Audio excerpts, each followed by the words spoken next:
Salam sehat dan salam sejahtera untuk seluruh jemaat Tuhan yang beribadah di malam hari ini. Kita akan mendengarkan firman Tuhan sebagai kabar baik bagi kita pada ibadah keluarga ini. Kita berdoa.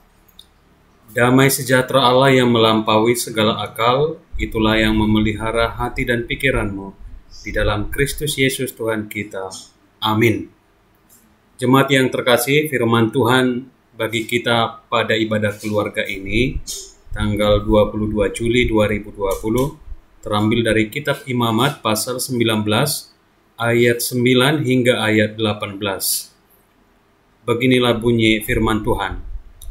Pada waktu kamu menuai hasil tanahmu, janganlah kau sabit ladangmu habis-habis sampai ke tepinya, dan janganlah kau pungut apa yang ketinggalan dari penuaianmu. Juga sisa-sisa buah anggurmu janganlah kau petik untuk kedua kalinya, dan buah yang berjatuhan di kebun anggurmu janganlah kau pungut. Tetapi semuanya itu harus kau tinggalkan bagi orang miskin dan bagi orang asing. Akulah Tuhan Allahmu. Janganlah kamu mencuri, janganlah kamu berbohong, dan janganlah kamu berdusta seorang kepada sesamanya. Janganlah kamu bersumpah dusta demi namaku, supaya engkau jangan melanggar kekudusan nama Allahmu. Akulah Tuhan. Janganlah engkau memeras sesamamu manusia, dan janganlah engkau merampas. Janganlah kau tahan upah seorang pekerja harian sampai besok harinya. Janganlah kau kutuki orang tuli, dan di depan orang buta janganlah kau taruh batu sandungan. Tetapi engkau harus takut akan Allahmu. Akulah Tuhan. Janganlah kamu berbuat curang dalam peradilan, janganlah engkau membela orang kecil dengan tidak sewajarnya, dan janganlah engkau terpengaruh oleh orang-orang besar, tetapi engkau harus mengadili orang sesamamu dengan kebenaran. Janganlah engkau pergi kian kemari menyebarkan fitnah di antara orang-orang sebangsamu. Janganlah engkau mengancam hidup sesamamu manusia. Akulah Tuhan. Janganlah engkau membenci saudaramu di dalam hatimu, tetapi engkau harus berterus terang menegur orang sesamamu, dan janganlah engkau mendatangkan dosa kepada dirimu karena dia. Janganlah engkau menuntut balas, dan janganlah menaruh dendam terhadap orang-orang sebangsamu, melainkan kasihilah sesamamu manusia seperti dirimu sendiri. Akulah Tuhan. Demikian firman Tuhan. Saudara-saudaraku yang terkasih, Lembaga Alkitab Indonesia atau LAI memberi judul perikop ini, yaitu pasal 19 dengan judul Kudusnya Hidup.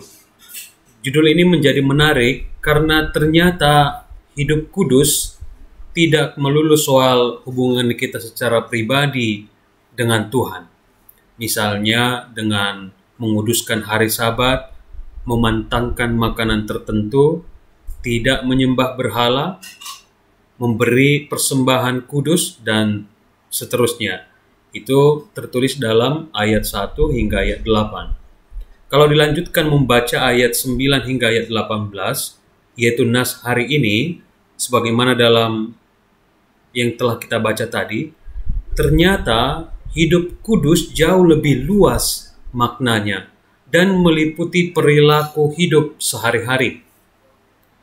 Dan rupanya hidup kudus sangat berkaitan erat dengan relasi kita dengan sesama manusia.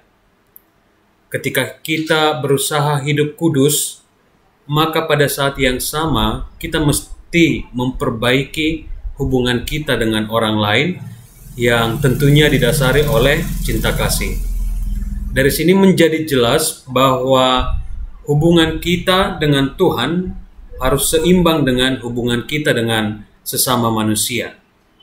Jadi kekudusan tidak terbatas pada ibadah keagamaan semata, melainkan juga hidup sehari-hari kita. Saudara-saudaraku yang terkasih, hal pertama yang diingatkan tentang hidup kudus dalam nas hari ini dimulai dengan sikap hidup yang mau berbagi dengan orang lain, tidak mementingkan diri sendiri. pada ayat 9 hingga ayat 10 disebutkan bahwa ketika kita memanen hasil ladang, sebaiknya jangan mengambilnya sampai habis. Tujuannya tidak lain adalah untuk berbagi marpanarihon dengan orang miskin, dengan orang asing, dengan orang lain yang kesusahan. Jika ada orang yang pelitnya minta ampun, orang Batak menyebutnya, ada istilahnya sigotil monis. Kalau di bahasa Indonesia kan si cubit pecahan beras atau menir.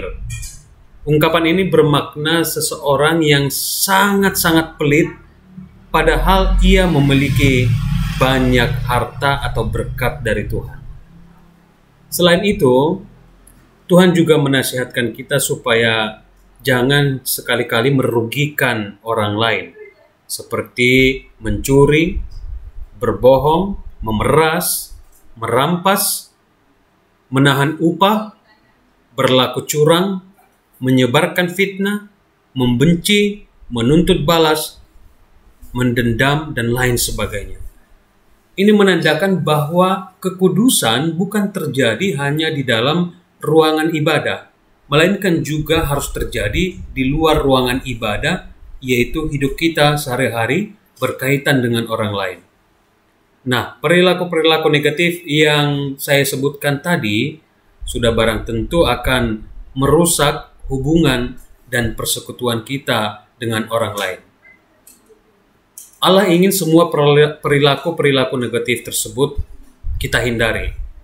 Sebab hal-hal itulah yang menjadi akar masalah dari setiap kerusakan persekutuan dimanapun kita berada.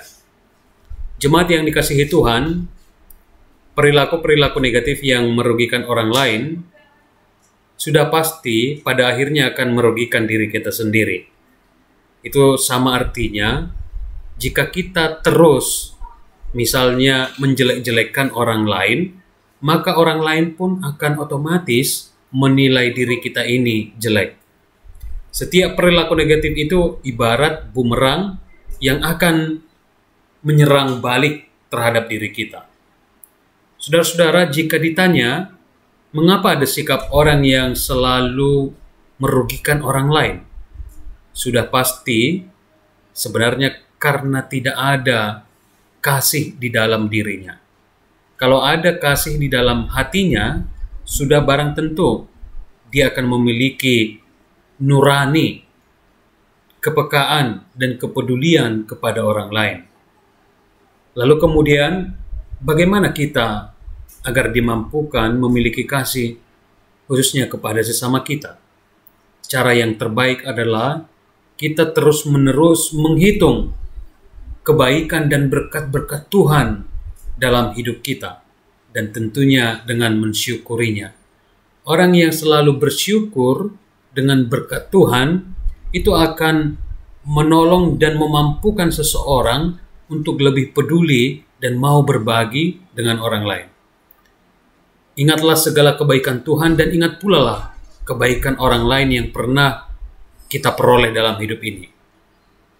Dan itu sebabnya kita perlu menyadari bahwa berkat yang kita terima dari Tuhan, sebenarnya kita memiliki tanggung jawab bukan hanya untuk kepentingan diri kita, tapi juga untuk orang lain. Saudara-saudaraku, semua orang berharap agar hidupnya selalu dalam damai sejahtera.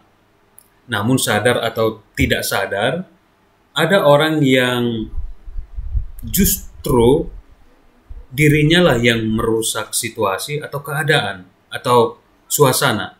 Misalnya di dalam gereja, di dalam rumah, di tempat kerja, di persekutuan, organisasi, dan lain sebagainya. Itu sebabnya kita perlu sensitif atau peka melihat keadaan. Jangan-jangan diri kita lah yang telah melukai ataupun menyakiti orang lain oleh karena ucapan ataupun perbuatan kita. Sebagai contoh, saya pernah mengenal seseorang yang menurut saya cukup negatif, yang kalau setiap kali bertemu dengan orang lain, misalnya duduk bersama, ngobrol atau bercengkrama, selalu ada saja perkataannya yang akan melukai dan menyakiti orang lain setiap kali bertemu dengan dia. Tentu ini akan menjadi sebuah batu sandungan. Saudara-saudara, khotbah ini saya tutup dengan perkataan Yesus di Matius 7 ayat 12, dan ini sangat populer. Yesus mengatakan, "Segala sesuatu yang kamu kehendaki supaya orang perbuat kepadamu, perbuatlah demikian juga kepada mereka." Itulah isi seluruh hukum Taurat dan kitab para nabi. Orang yang menabur kasih akan menuai kasih. Orang yang menabur kejahatan akan mencelakai dirinya sendiri. Kalau kita ingin menabur kasih, perbanyaklah berbuat kasih, kepedulian, dan solidaritas kepada orang lain. Amin. Kita berdoa. Terima kasih ya Tuhan untuk anugerah-Mu yang luar biasa dalam hidup kami. Terima kasih bahwa Tuhan masih mengizinkan kami mendengarkan kabar sukacita di malam hari ini. Ya Tuhan, kami menyadari seringkali kami hidup dalam keegoisan, mementingkan diri kami sendiri, mengasihi diri kami sendiri. Kami menutup diri dan menutup hati kami melihat orang lain yang kesusahan, yang kesulitan, yang hidup dalam kemiskinan dan berbagai persoalan hidup.